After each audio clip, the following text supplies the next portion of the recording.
सारी चीजें बोलते हैं कि ये वाला पेपर पहले देना चाहिए था, बाद में देना चाहिए था। बता दिया है। हाँ वही बहुत करता है अपना दिमाग। पहली चीज कही जा रही है कि law of conservation of mass. तो law of conservation of mass. Now that is Joseph Proust ने इसको बताया कि Joseph Proust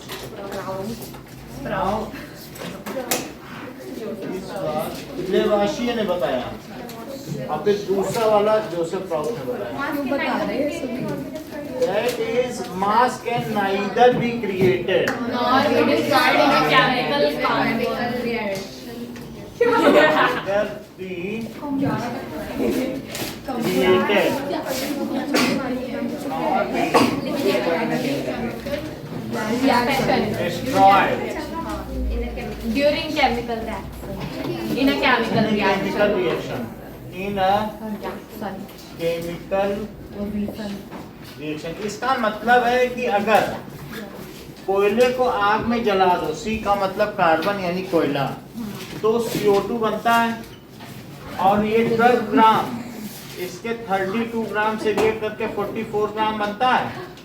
so total mass of reactants बताइए।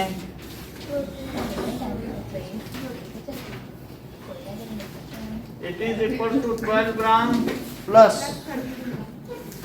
32 ग्राम, दैट इज 44 ग्राम, और टोटल मास ऑफ प्रोडक्ट बताएं,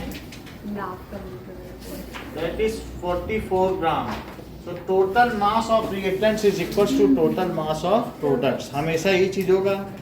अब जरा देखो, यहाँ से ये पता चलता है total mass of reactants. Reaction से पहले जो मास था, क्या वही रिएक्शन के बाद भी रहा?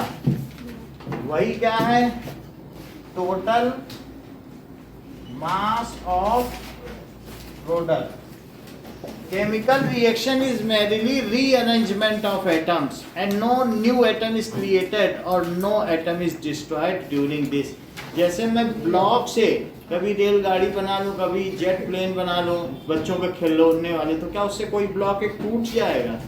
तो इस तरीके से it is only rearrangement of atoms, और इसमें कोई नया आइटम बनता नहीं और ना कोई पुराना आइटम डिस्ट्रॉय होता है। मान लो H2 है और Cl2 है, यदि ये आपस में टकरा जाएं और टकराने के बाद कहें ये दोनों की चलो हम तुम साथी बनते हैं और ये साथी बन जाएं, तो क्या ये महज ब्लॉक का एक्सचेंज है और कुछ नया नहीं घटा?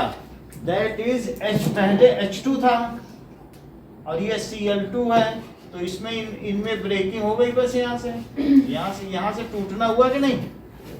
अब टूटने के बाद क्या हो गया? जब ये टूट गए तो H2 और Cl2 में यहाँ से ब्रेक हो गए, तो क्या बन गया?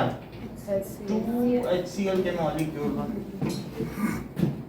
What is reactant?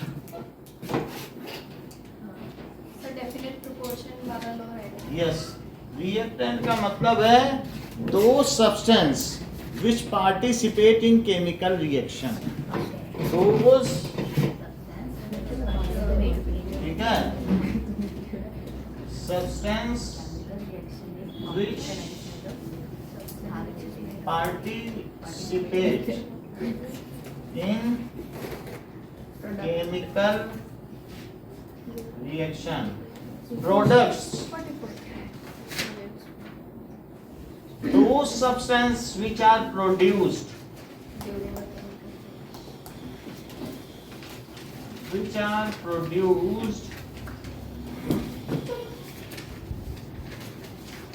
during chemical reaction।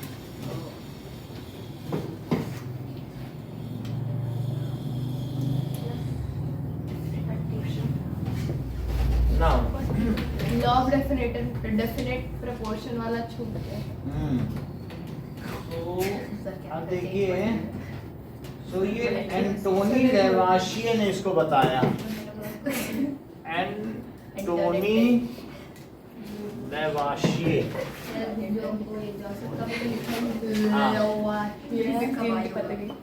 तो ये चीज इन्होंने बताई, द्रव्यमान के संरक्षण का नियम। अब हम देखते हैं केमिकल चेंज क्या होता है। बात नहीं करो सर, लव डेफिनेट, अरे समझ में तो करा देंगे ना।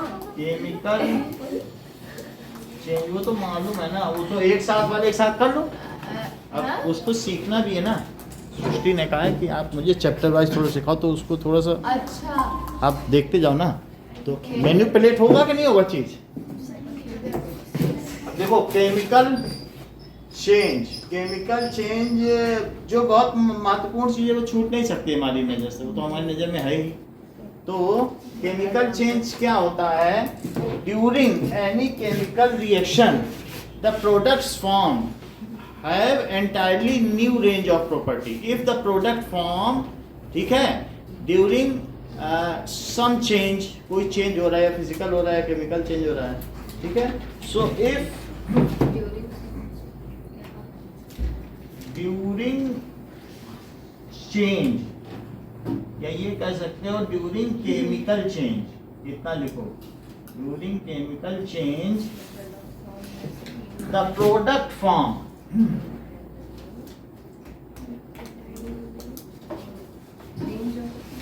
formed have entirely new range of properties। उनमें क्या होगा? न्यू रेंज ऑफ प्रॉपर्टीज होगी। And this is followed by, इतना ही नहीं, this is followed by change in state. कभी कभी क्या हो जाएगा, जैसे मिल्क का इलेक्ट्रिफिकेशन होता है, दही बनता है, तो क्या स्टेट चेंज होती है? Change in state. कभी कभी इवोल्यूशन ऑफ गैस, कोयला जलता है तो CO2 बन जाता है क्या? और कभी कभी ऐसा भी हो सकता है change in colour and order, दही का अलग ऑर्डर है, और कभी कभी ऐसा भी होता है कलर भी बदल जाती है चीजों का। तो चेंज इन साइज हो, कलर, ऑर्डर। और चौथी चीज है इवोल्यूशन ऑफ हीट और एब्जॉर्प्शन ऑफ हीट। कभी कभी कोई रिएक्शन होती है, जैसे बॉम्ब ब्लास्ट, तो हीट ज्यादा निकलती है, और किसी किसी रिएक्शन में हीट का एब्जॉर्प्शन होता है, तो उसको क्या कहेंगे कि एंडोथर्मिक एंड एक्सोथर्मिक रिएक्शन। जिसमें हीट निकले तो वो एक्सोथर्मिक रिएक्शन है, और जिसमें हीट एब्जॉर्ब हो जाए एंडोथर्मिक। तो इवोल्यूशन और एब्जॉर्प्शन ऑफ हीट, तो ये लिख सकते हैं कि केमिकल चेंज तभी होगा, any change is called chemical change if the substance produced have entirely new range of properties along with the following actions taking place। any change is called chemical change। ठीक है, कोई भी परिवर्तन, रासायनिक परिवर्तन तभी कहा जाएगा जबकि उत्पाद के पास नए प्रकार के गुण हों, और साथ ही साथ उनकी रंग, गंध और पदार्थ की अवस्था में परिवर्तन आता हो, या ऊष्मा का अवशोषण या निष्कासन होता हो।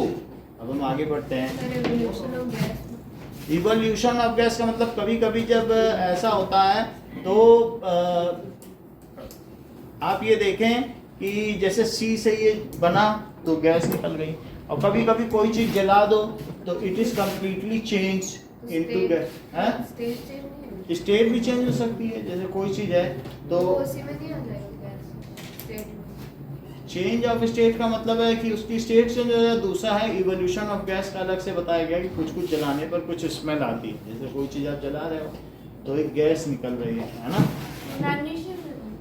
मैग्नीशियम रिबन में वो उसमें बदल जाता है ऑक्सीजन से रिएक्ट करके, वो एक ग्रेड पाउडर में जो फुलझड़ी छुड़ाते हैं वही मैग्नीशियम है, दीपावली में। अब देखो, that is law of definite proportion. Law of definite proportion, समानुपात का नियम। So it is given by Joseph Proust. So chemical change during chemical change the products have entirely different New range of property. उनमें एक अलग प्रकार की properties होंगी. Law of definite proportion Joseph Proust ने दिया. इन्होंने बताया कि in a chemical substance the elements are always present in chemical substance. जो chemical substance की बात मैं कर रहा हूँ उसे आप कंपाउंड समझें. बात समझ में आई कि नहीं? Elements are always present in definite proportion by mass. Elements are always present in definite proportion by mass. So ये बात इन्होंने बताई. अब जरा देखो इस साइड का नोट कर लिया. ठीक है. तो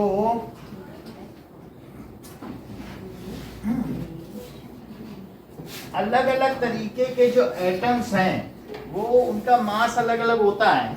मान लो मैं अगर एक एटम की बात करूं हाइड्रोजन एटम, तो उस एटम का मास एटॉमिक मास, उस एटम का मास 1U होता है. जहां 1U 1.66056 into 10 to the power -27 kg. तो U अगर हम इसमें लगा दें तो पूरा मास केजी में आ जाए. ये बहुत छोटी क्वांटिटी है. पॉइंट के आगे इतने डेसिमल लगा जीरो लगाने पड़ेंगे तब जाके हम कहीं एटम के साइज तक पहुंचेंगे. उसके मास 27 जीरो लगाने पड़ेंगे. तो बहुत ही छोटी चीज है, इसलिए वो उतना बार बार ना लिख के मैं 1U लिख देता हूँ. अच्छा, जो हीलियम का मास है वो इसका 4 गुना है. और कार्बन का मास 12U. इसी तरीके से ऑक्सीजन 16U, नाइट्रोजन 14U हो गया. ठीक है. और इसी तरीके से नाइट्रोजन हो गया. Sodium 23U, sulphur 32U. इतनी बात समझ में आ गई. और मैग्नीशियम 24U. मैग्नीशियम पहले लिख लो. Magnesium 24U. एल्यूमिनियम 27U और सल्फर 32U. ऐसे ऑक्सीजन और नाइट्रोजन में भी नाइट्रोजन पहले कर लो, ऑक्सीजन बाद. 14U और 16U. ठीक है. क्लोरीन 35.5. कैल्शियम 20. कैल्शियम हो जाएगा 40U. बोलो बात सही है. इतनी चीज हो गई. तो अलग अलग एटम है. अगर हमारे पास नाइट्रोजन के कुछ कंपाउंड बन रहे हैं तो इसका मतलब है कि नाउ लेट अस सी. इसको हटा दें.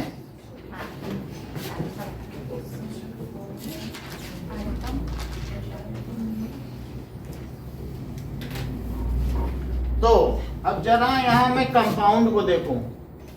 कंपाउंड और मास रेशो.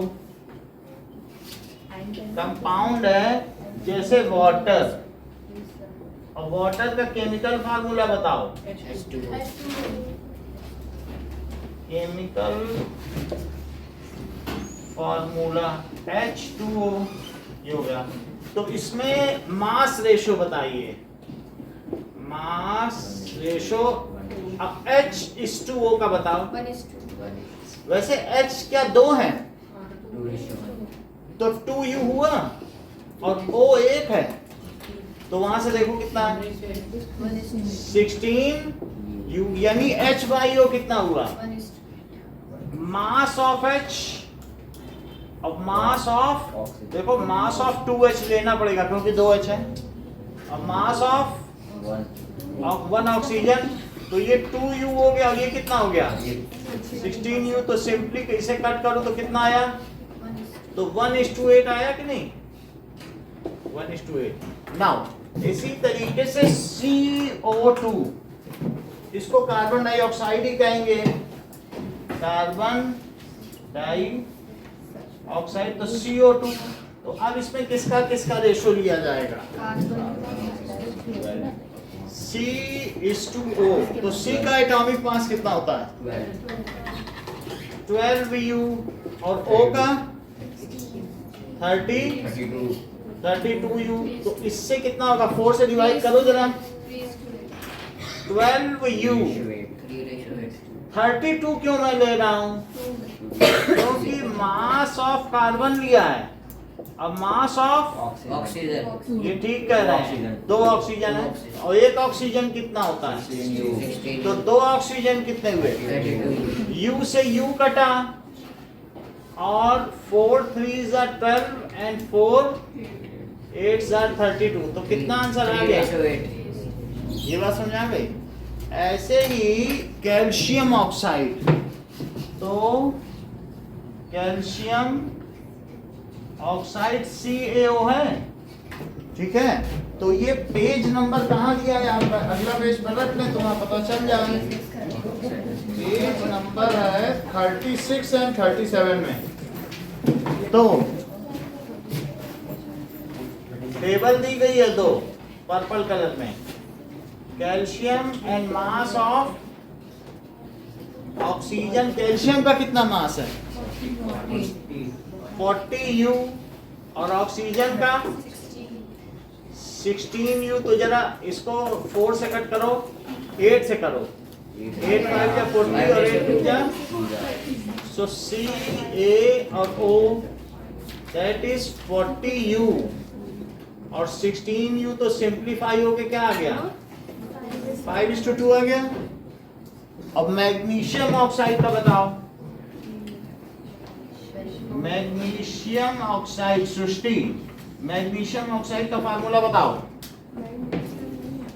कोई बात नहीं, Mg पे 2 चार्ज है और ऑक्सीजन पे भी 2 चार्ज है, तो इसलिए इस पर 2 प्लस का चार्ज है और इस पर 2 माइनस का चार्ज है। और इसको सिंप्लीफाई करो, 1 1 का हुआ, तो क्या फार्मूला बना, कैल्शियम ऑक्साइड का बताओ। Ca पे 2 चार्ज है, इसकी भी टेबल है, और ऑक्सीजन पे 2 चार्ज है, सिंप्लीफाई करो 1 1 हुआ, ठीक है। इस तरीके से कार्बन पे कितना चार्ज है ऑक्सीजन पे 4 और उस पे 2 है, सिंप्लीफाई करो तो क्या CO2 हो जाएगा, CO2। हाइड्रोजन पे कितना चार्ज है और ऑक्सीजन पे कितना है, इसको इस पे H2O बना, समझ में आ गई बात। तो अब मैग्नीशियम ऑक्साइड का फार्मूला बताओ, देख लो MgO बना। तो MgO में आप मुझे सिर्फ इतना बता दें कि Mg का एटॉमिक मास क्या है और O का एटॉमिक मास क्या है। 4 लेंगे या डबल करेंगे, क्यों डबल करोगे, या 2 है क्या, 24 और ऑक्सीजन 16 Mg2O, तो लिखो 24U। अब इसको U से U काटो, so mass of Mg upon mass of O, तो कितना हो जाएगा 24U अपॉन, तो इसको कट करके कितना हो जाएगा 8 3 जा 24 और 8 2 जा 16, ठीक है। अमोनिया,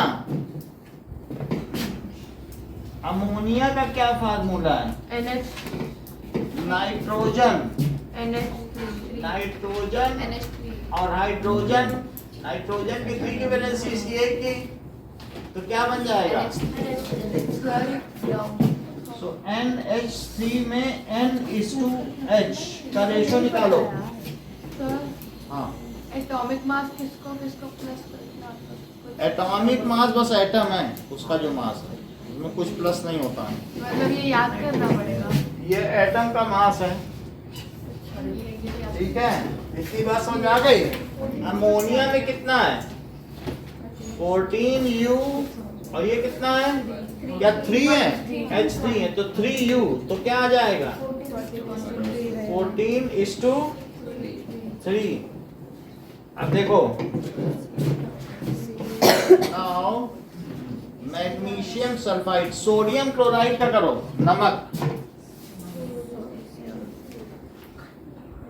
क्या फार्मूला होगा क्योंकि Na की वैलेंसी 1+ की है और Cl की तो NaCl में Na का क्या होगा Na:Cl तो 23:35.5 यू लिखना चाहिए यू भी लिख दें वरना कट के यू तो कट जाएगा और कुछ नहीं कटेगा ठीक है। अब जरा देखें इधर का हटा दें ये नीचे वाला सो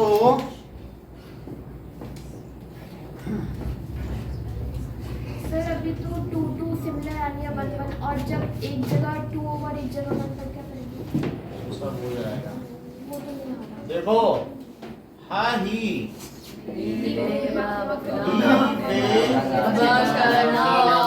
मीना मगान CPS कलर केक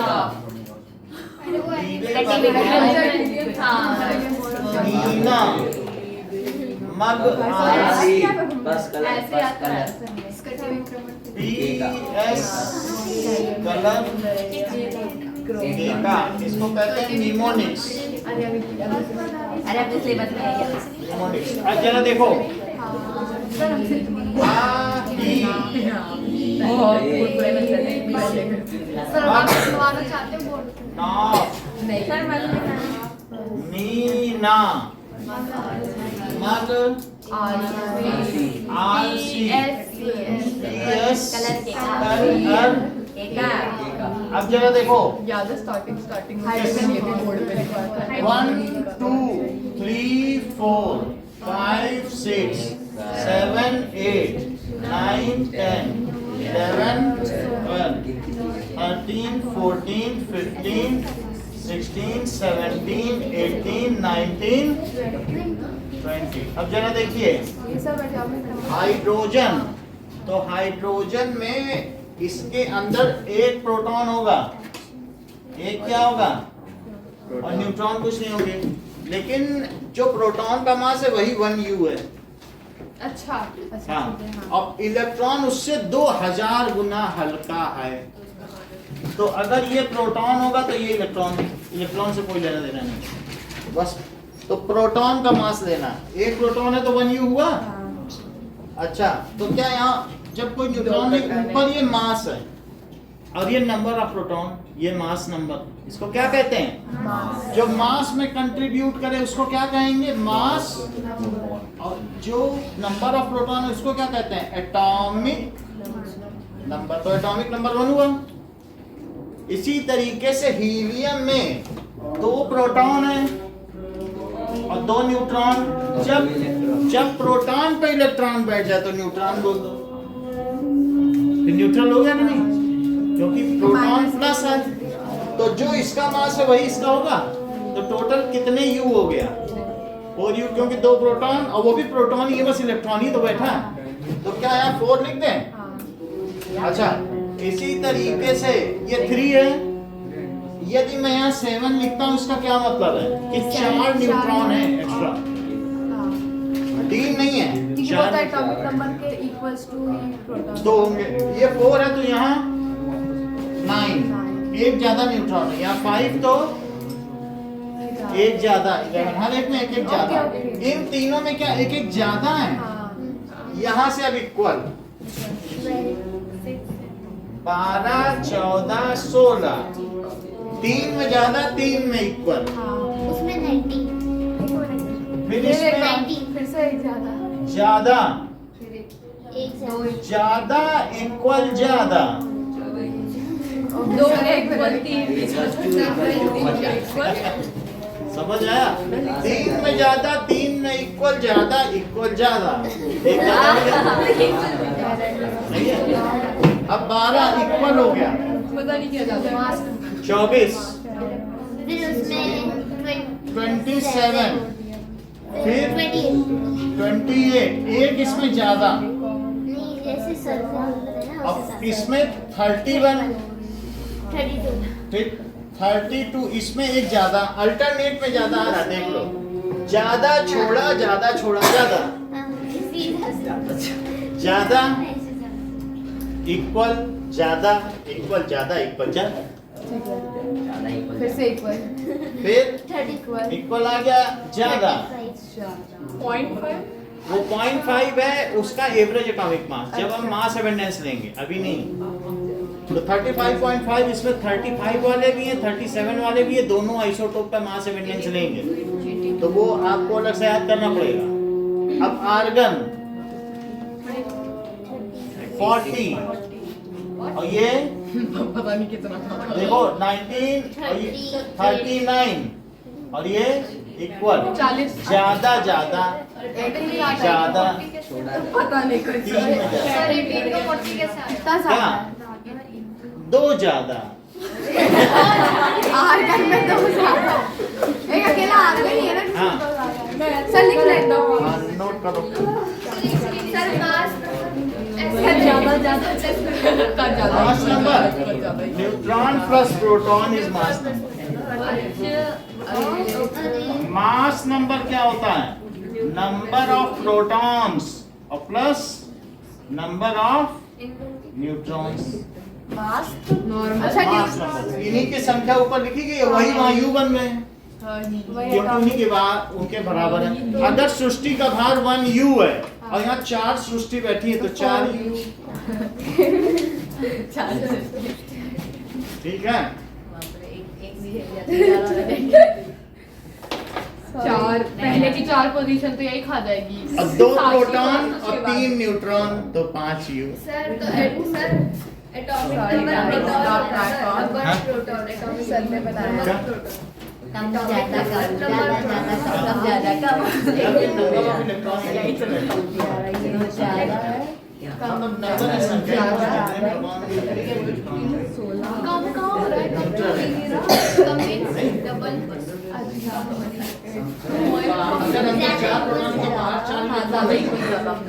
हाँ कम तो ही रखे ज्यादा ज्यादा इक्वल ज्यादा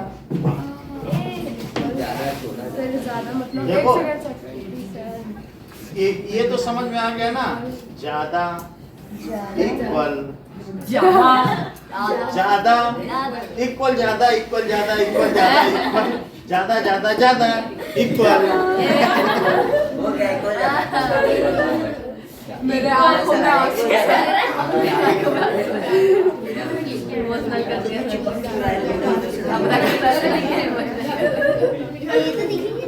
अरे वो पता नहीं क्या लिख भी रही हूँ, ज्यादा इक्वल ज्यादा। एक सेकंड गाइस, देखो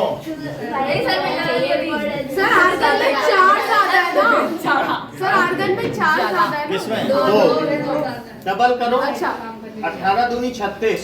हाँ तो 4 ज्यादा एनी में ज्यादा है कि नहीं ज्यादा है? आर्गन का तो 40 है, 4 ज्यादा हुए 10 to the 29 इक्वल है। कितना है 9 है ना, तो और 4 ज्यादा हो गए ना, 4 ज्यादा है बहुत ज्यादा। अबे एक मिनट यार, 4 ज्यादा लेंगे ना, वो थोड़ा मैं वैसे ही लिखने वाला है। नाउ फिर अरे रुको,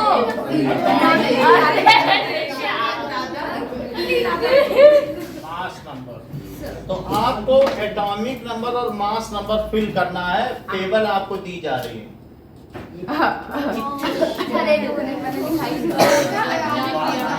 ज्यादा इक्वल ज्यादा इक्वल ज्यादा इक्वल इक्वल ज्यादा इक्वल ज्यादा इक्वल। सर एक मिनट, 2 इक्वल 3 देखो नीचे ये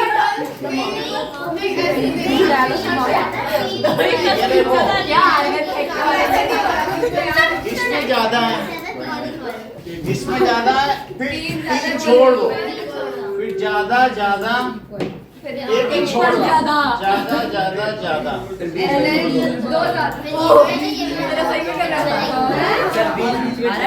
सुनो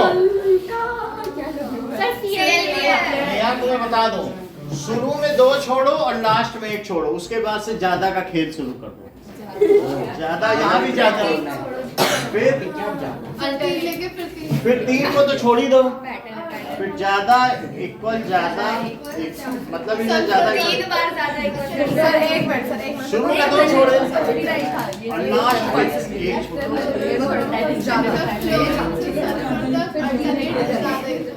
हाँ, तो ये 3 एक साथ हैं।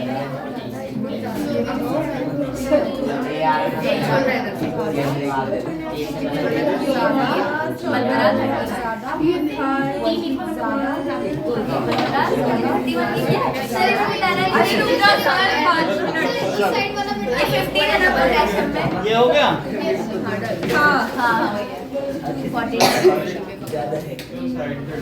Right mass number of many.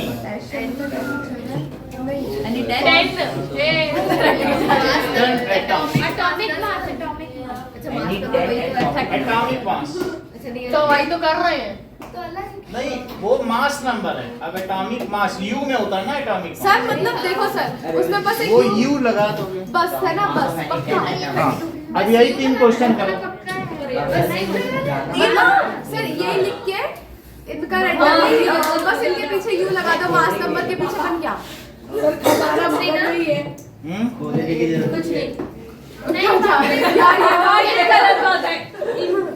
Sir इसे हटाओ, इसे हटाओ, चार्ट को अरे नहीं देख माइनस टू में चार्ट अपनी पर्सनैलिटी बना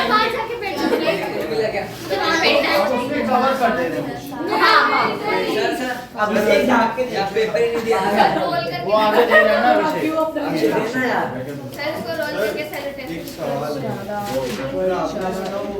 चार ज्यादा। अरे ये भी याद करना एटॉमिक मास। हाँ, अरे वो तो सेम ही हो रही है। पहला क्या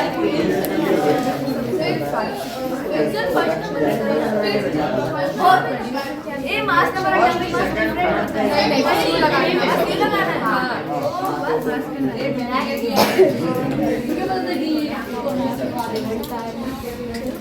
अरे मत दे।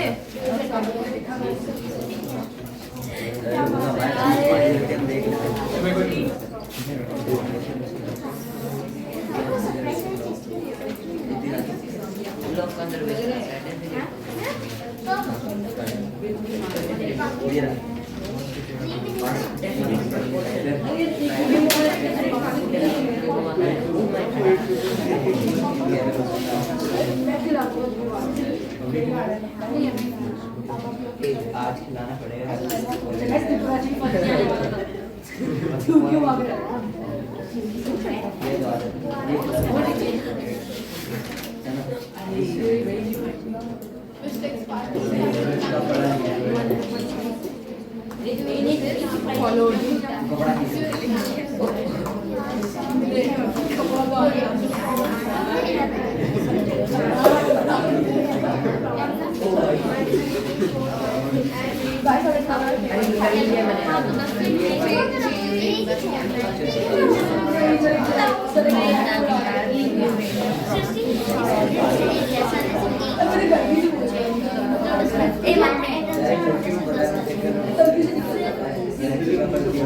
ग्यारह का है, 20 है।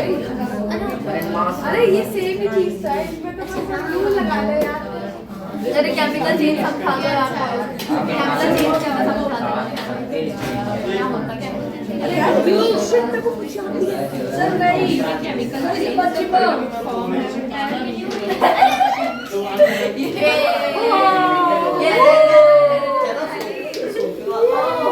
सर सोफी होने लग जाएगी sir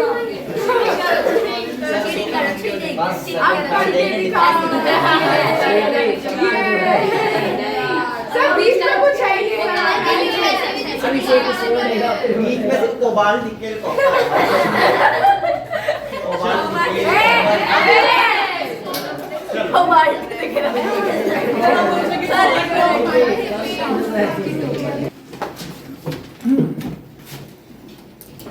atom particle of matter which cannot be divided further. The smallest, आपने जमा कर दिया? सर वो तो सकते हैं हाँ? हो सकते हैं Smallest particle, फिर वो स्टेबल नहीं होगा, वो फिर कंबाइन ही करना चाहिए ऑफ मैटर, फिर which cannot be divided. फिर आप कहोगे इलेक्ट्रॉन को भी क्वार्क में तोड़ दो, फिर क्वार्क को तोड़ो, ऐसे तो इसका कहीं अंत ही नहीं है। तो हर एक नई क्लास में तुम 4 उसके आगे के विभाजन भी समझ लोगे। ये तो एमएससी तक खेल चलेगा, बाद में पता चलेगा न्यूक्लियस के अंदर 200 पार्टिकल है। हाँ? ये तो खेल है, खेल खेलते रहो। Which cannot be divided further. Atom is very small. ठीक है? सर अब इसका साइज है 10 to the power minus 9 metre. मतलब वैसे हाइड्रोजन का सबसे छोटा है -10 मीटर, और अदरवाइज जो बाकी हैं वो बड़े बड़े हैं। 10 to the power volume. Atom is very small in size, जिसको कह सकते हैं 1 nanometre. So it cannot be seen with naked eye. Atomic mass क्या होता है? Mass of any atom, mass of atom of some element, ये सब element ही तो हैं, जितने भी 118 हैं, बोल के मत देखना।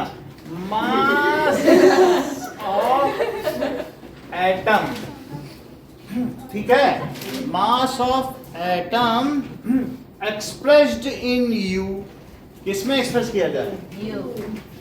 Expressed in U is called atomic mass. इतनी बात समझ में आ गई? अब जरा देखो,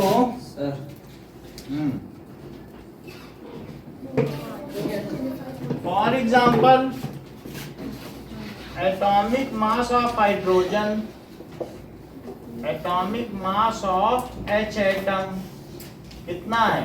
1U। समझ में आ गई बात? So mass of atom expressed in U is called atomic mass. Third question देखिए, मॉलिक्यूल होता है। What is molecule? Neha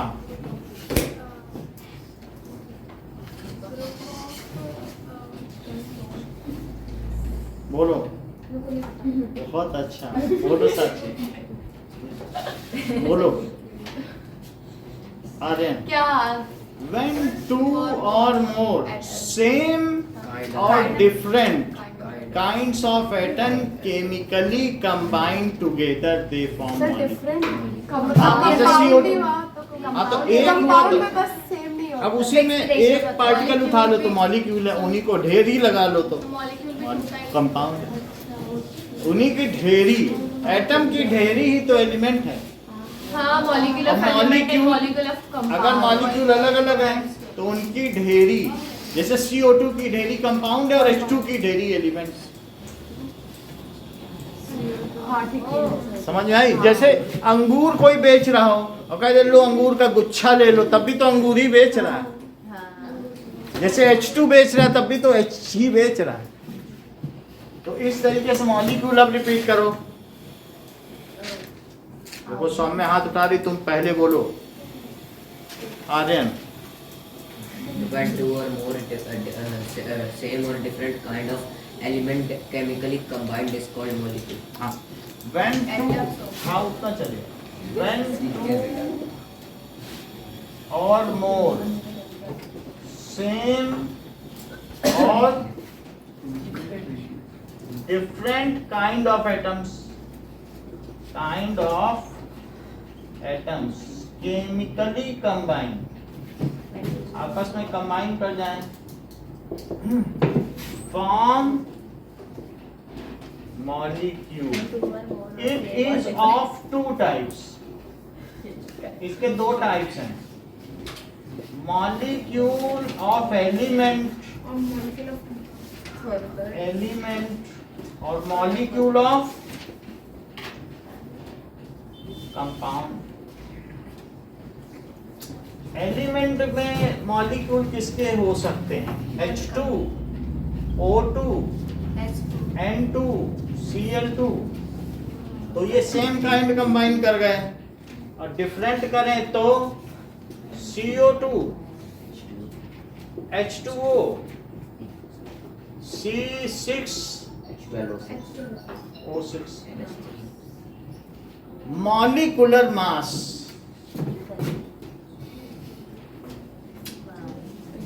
molecular mass,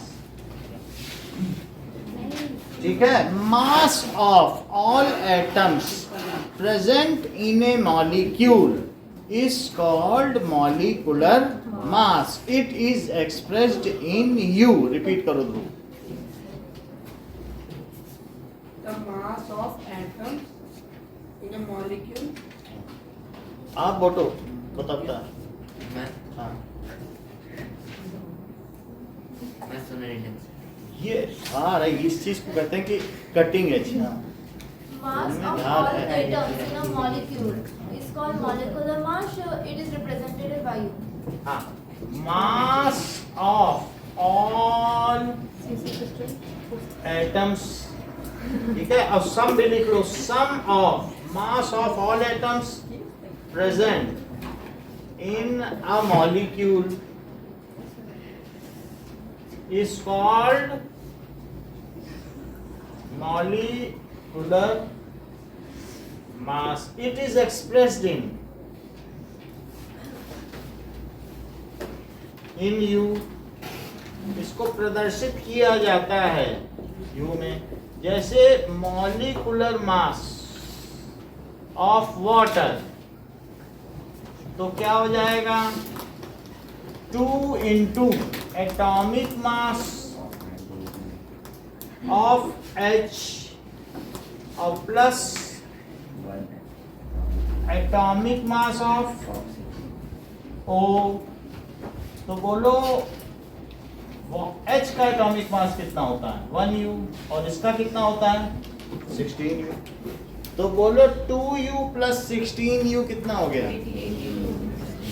तो दिस इज 2U और प्लस 16U, तो कितना हो गया? 18U हो गया कि नहीं? Molecular mass. यानी किसी का भी निकालना हो तो मॉलिक्यूलर मास वाटर का कैसे निकालोगे? हाँ, समझ गए. ना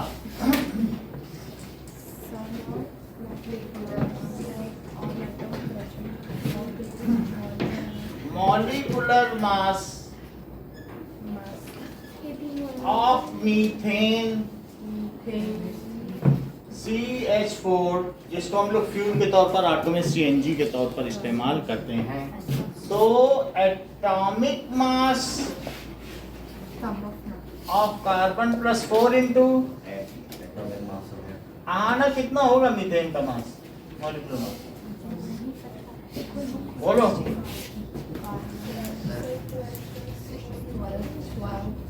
सर बोलो. 16. ठीक है. तो 12U और प्लस 4 इंटू 1U, सो 12U प्लस, तो क्या ये 16 हो गया? मीन्स CO2 का मॉलिक्यूलर मास क्या होगा? Plus 32 44. CO2 atomic mass of C or plus 2 times atomic mass of O, so 12U or plus 2 into 16, so 12U plus 32U 44. Ion क्या होता है? एटम और group of atoms bearing charge, या उस पे negative charge हो या फिर पॉजिटिव चार्ज हो. Atom or group of atoms bearing charge. For example, Na पे प्लस लगाए तो क्या ये आयन है? इसे सोडियम आयन कहेंगे. क्या कहेंगे? Sodium ion. Sodium ion. और Cl माइनस को क्या कहेंगे? क्लोराइड. जब प्लस चार्ज लगा हो तो Em लिखना, और जब माइनस लगा हो आइड. आइड. Em and eyed. 1U क्या है? यूनिफाइड मास या एटॉमिक मास यूनिट भी कहते हैं. 1 AMU भी कहते हैं. 1U 1/12 of mass of C12 atom.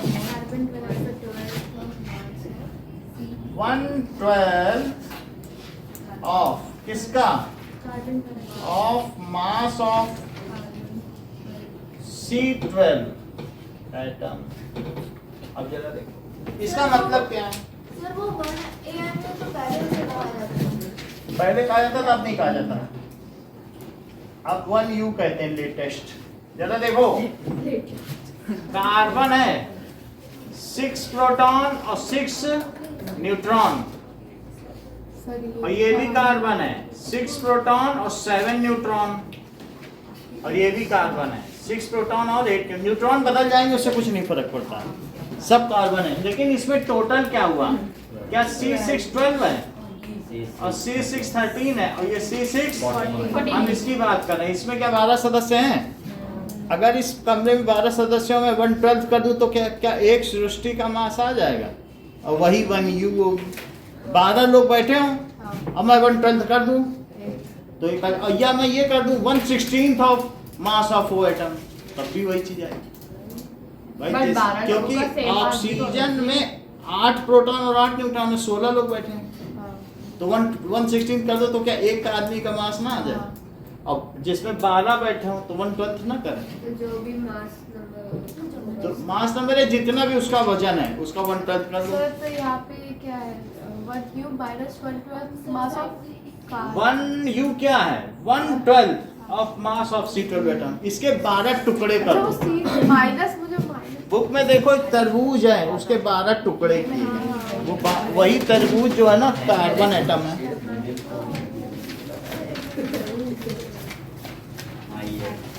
तो समझो वही समझ में आ गया. 1/12 ऑफ ये. नाउ केमिकल फार्मूला क्या होता है? और जब यहाँ लिख देना तो 1U क्या है? 1/12 into mass of C12 atom. ये फार्मूला है. और इसकी वैल्यू कितनी आती है?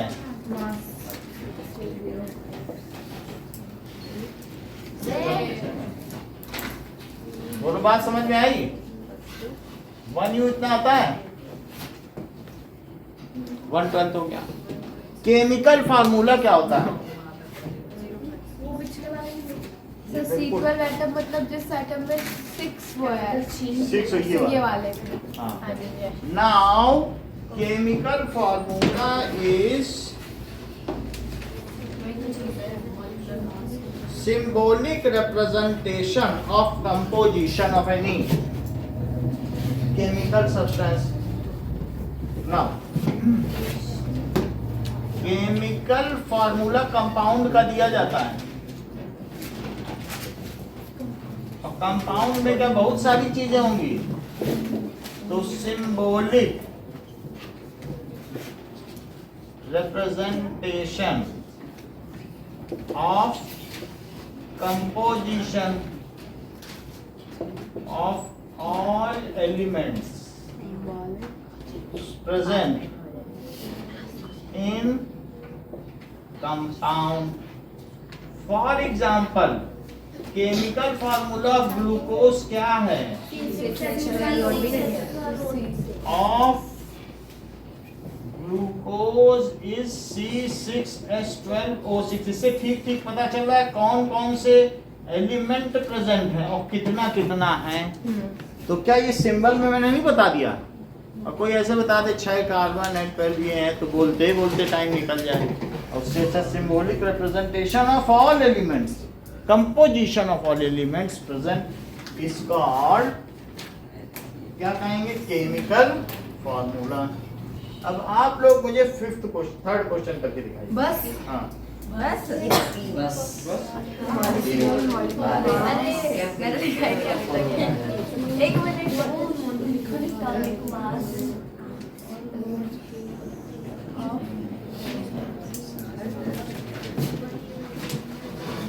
चलो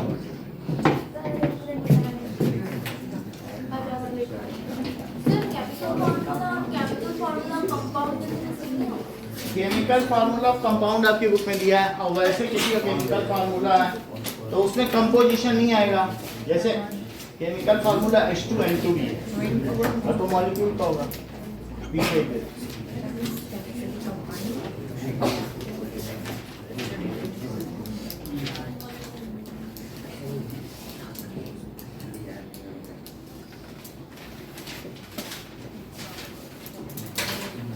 सर अभिषेक